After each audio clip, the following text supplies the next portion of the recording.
গান আমি গেয়ে যাব এই আসরে।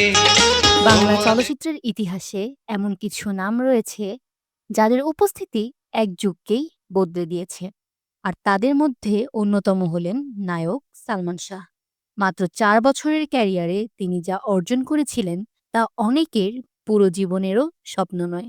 কিন্তু হঠাৎই ১৯৯৬ সালের ৬ই সেপ্টেম্বর সকালবেলায় সংবাদটি সারা দেশকে স্তব্ধ করে দেয়। নায়ক সালমান শাহ আত্মহত্যা করেছেন। কিন্তু প্রশ্ন রয়ে যায়, সত্যিই কি আত্মহত্যা, নাকি সুচতুরভাবে সাজানো একটি খুনের নাটক? ১৯৭১ সালে সিলেটের দিনাজপুরে জন্ম নেওয়া শাহরিয়ার চৌধুরী ইমন, যাকে আমরা জানি সালমান শাহ হিসেবে, তিনি প্রথমে মডেলিং ও নাটকে কাজ শুরু করেন।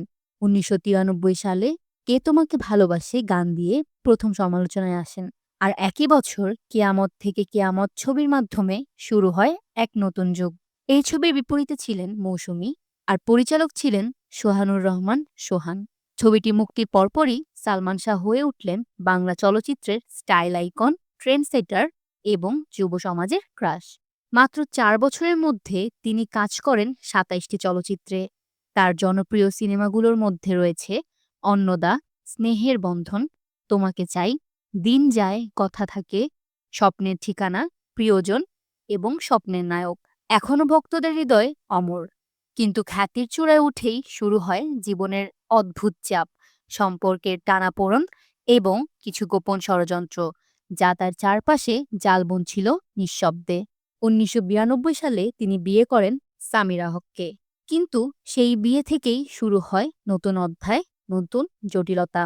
৬ই সেপ্টেম্বর ১৯৯৬ সকালে সালমান শাহকে পাওয়া যায় ঢাকার ইস্কাটনের বাসায় ফ্যানের সঙ্গে ঝুলন্ত অবস্থায়। প্রথমে বলা হয় এটি আত্মহত্যা, কিন্তু পরিবারের দাবি ছিল স্পষ্ট, এটি আত্মহত্যা নয়, এটি খুন। সেদিনই সারা বাংলাদেশে শুরু হয় প্রতিবাদ, কান্না, প্রশ্ন আর ষড়যন্ত্রের গুঞ্জন। এরপর শুরু হয় এক দীর্ঘ তদন্তের ইতিহাস। মোট ৫ বার এই কেস ফাইল ওপেন হয়। প্রথম তদন্তে বলা হয় এটি আত্মহত্যা। পরে পরিবার মামলা করে অপমৃত্যু নয়, খুন। সিআইডি তদন্তে উঠে আসে কিছু অসঙ্গতি, যেমন ফ্যানের উচ্চতা, গলার দাগ ও ডায়েরির অজানা অংশ। পরবর্তীতে যুক্তরাষ্ট্রে পালিয়ে যাওয়া গৃহকর্মী রাবিয়া নতুন দাবি তোলে সালমানকে খুন করা হয়েছিল।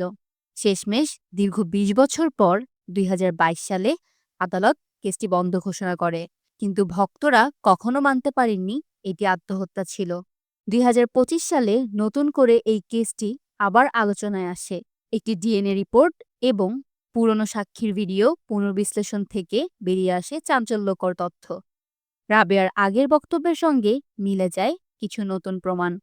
তদন্তে উঠে আসে সালমান শাহর মৃত্যুর সময় ফ্ল্যাটে ছিলেন আরও ২ জন ব্যক্তি, যাদের একজন বিদেশে পলাতক ছিলেন এতদিন। ইন্টারপোলের সহায়তায় সেই পলাতক ব্যক্তিকে মালয়েশিয়া থেকে গ্রেফতার করা হয়। তার জবানবন্দিতে বেরিয়ে আসে সালমান শাহ আত্মহত্যা করেননি, তাকে পরিকল্পিতভাবে অজ্ঞান করে ফাঁস লাগিয়ে আত্মহত্যা হিসেবে সাজানো হয়েছিল। ওই জবানবন্দিতে রেজভী সালমান শাহর হত্যার দায় স্বীকার করে বলেন, আমরা সালমান শাহকে হত্যা করেছি, হত্যার ঘটনাকে আত্মহত্যা বলে সাজানো হয়েছে। এই হত্যাকাণ্ডে সামিরা ও তার পরিবারসহ আরও অনেকে জড়িত।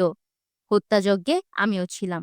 ১৯৯৭ সালে ১৬৪ ধারায় জবানবন্দিতে রেজভী জানান, সালমান শাহর মৃত্যু ছিল ১২ লাখ টাকার এক হত্যা চুক্তি, যে চুক্তি করেছিলেন সালমান শাহর শাশুড়ি লতিফা হক লুসি। এই হত্যা চুক্তিতে আরও ছিলেন বাংলা সিনেমার খলনায়ক ডন, ডেভিড, ফারুক ও জাভেদ। রেজভির বর্ণনা অনুযায়ী ১৯৯৬ সালের ৫ই সেপ্টেম্বর গুলিস্তানের একটি বারে রাত ৮টায় ডন, ডেভিড, ফারুক, জাভেদ ও রেজভি দেখা করেন। ওই দিন সাত্তার ও সাজু নামে আরও ২ জন ছেলে আসে এবং এরপরে ফারুক আসে। ২ লাখ টাকা বের করে জানান সামিরার মা এই টাকা দিয়েছেন। সালমান শাহকে শেষ করার জন্য মোট ১২ লাখ টাকা দিবেন। কিন্তু ২ লাখ টাকা নিয়ে ফারুকের সঙ্গে ডনের কথা কাটাকাটি হলে ফারুক বেরিয়ে যান এবং কিছুক্ষণ পর আরও ৪ লাখ টাকা নিয়ে আসেন। রিজভী জানান, ফারুক বলেন কাজের আগে ৬ লাখ ও কাজের পরে ৬ লাখ। এরপরই প্লাস্টিকের একটি দড়ি, সিরিঞ্জ, রিভলভার ইত্যাদি গুছিয়ে নেওয়া হয়। হত্যার লোমহর্ষক বর্ণনা দিয়ে রেজভী বলেন, রাত 2:30টায় সালমান শাহর বাড়িতে যান ডন, ডেভিড, ফারুক, আজিজ ভাই। রিজভির দাবি, সে রাতে ঘুমন্ত সালমান শাহর ওপর ঝাঁপিয়ে পড়েন হত্যাকারীরা। নারকীয় হত্যাযজ্ঞে উপস্থিত ছিলেন সামিরা, সামিরার মা লুসি এবং আত্মীয় রবি। ঘুমন্ত সালমানকে ক্লোরোফর্ম দিয়ে বেহুশ করেন সামিরা। কিছুক্ষণ পর সালমান শাহর জ্ঞান ফিরলে সবার শুরু হয় ধস্তাধস্তি। এ সময় সালমান শাহর শরীরে ইনজেকশন পুশ করতে বলেন আজিজ ভাই। সালমানকে হত্যা করার পর সিলিং ফ্যানে ঝুলিয়ে দেয়া হয় তার লাশ। সালমান শাহ হত্যা মামলায় সর্বমোট 11 জনকে আসামি হিসেবে উল্লেখ করা হয়েছে। হত্যা মামলায় প্রধান আসামি নায়কের সাবেক স্ত্রী সামিরা হক। এই স্বীকারোক্তির পর ২০২৫ সালে অবশেষে বাংলাদেশের আদালত ঘোষণা করে সালমান শাহ হত্যাকাণ্ড একটি পরিকল্পিত খুন। প্রায় ৩ দশক পর সত্য প্রকাশ পেলেও সালমান শাহর মৃত্যু আজও এক যন্ত্রণার নাম। তিনি হয়তো চলে গেছেন, কিন্তু আজও কোটি ভক্তের হৃদয়ে তিনি চিরকালীন নায়ক।